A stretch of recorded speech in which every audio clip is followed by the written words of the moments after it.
ஏன்ட்ட ஜனநாயகனா பராசக்தின்னு கேட்டிங்கன்னா, நான் கண்டிப்பா சில பேர் ஜனநாயகன் விசஸ் பராசக்தி சொல்றாங்க. சில பேர் ஜனநாயகன் அண்ட் பராசக்தி சொல்றாங்க. ஜான் 14 வர வேண்டிய பராசக்தி இதுக்காக இப்போ ஜான் 10 வருது. இதுக்கு நிறைய ரீசன்ஸ் இருக்கு. ஒவ்வொருத்தரும் ஒவ்வொரு ரீசன் சொல்றாங்க.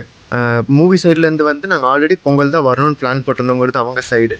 அப்படி இந்த சைட் பார்த்தீங்கன்னா இது வந்து பொலிட்டிக்கல் ப்ரெஷர் அப்படி இப்படின்னு என்னென்னமோ சொல்றாங்க. பட் இன் தி எண்ட் பொங்கலுக்கு 2-3 மூவி வரது புதுசு இல்லை. ஆனால் இட்ஸ் அ ஃபேர்வெல் ஃபார் தளபதி. அவரோட கடைசி படம் அப்படின்னு சொல்லி அவரே அனௌன்ஸ்மெண்ட் பண்ணிட்டாரு. இந்த மாதிரி பெரிய படம் ஒரே டைம் வர்றதுனால கண்டிப்பாக அந்த மூவிக்கு தான் லாஸ். அதை நீங்கள் அக்செப்ட் பண்ணுறீங்களோ அக்செப்ட் பண்ணலையோ அதுதான் உண்மை. 2 மூவிக்குமே இன் சம் பாயிண்ட் அது கண்டிப்பாக லாஸாக தான் போய் முடியும். என்ன கேட்டிங்கன்னா பராசக்தி இனிஷியல் ரிலீஸ் ஆன ஜான் 14 வந்திருந்தா பெட்டராக இருந்திருக்கும். ஒரு 5 days ஜனநாயகன் பார்த்து முடிச்சுட்டு அப்புறம் பராசக்தியை என்ஜாய் பண்ணியிருக்கலாம். இதனால 2 ஃபேன்ஸோட கிளாஸ் அவாய்ட் பண்ணியிருக்கலாம். என்னை பொறுத்தவரை இந்த மனுஷனோட ஃபேர்வெல்னு அவரோட கடைசி படம்னு அவரே அனௌன்ஸ் பண்ணிட்டாரு. ஸோ இந்த மாதிரி டைமில் நம்ம போய் தளபதியே துப்பாக்கி கொடுத்த ஒருத்தர்கிட்ட சண்டை போடணுமா? வேணாமே.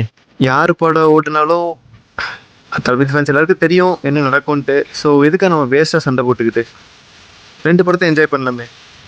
ஜனநாயகன் விசஸ் பராசக்தியா இல்லை ஜனநாயகன் அண்ட் பராசக்தியா, இதை பற்றி நீங்கள் என்ன நினைக்கிறீங்கிறத கீழே மறக்காமல் கமெண்ட் பண்ணுங்கள்.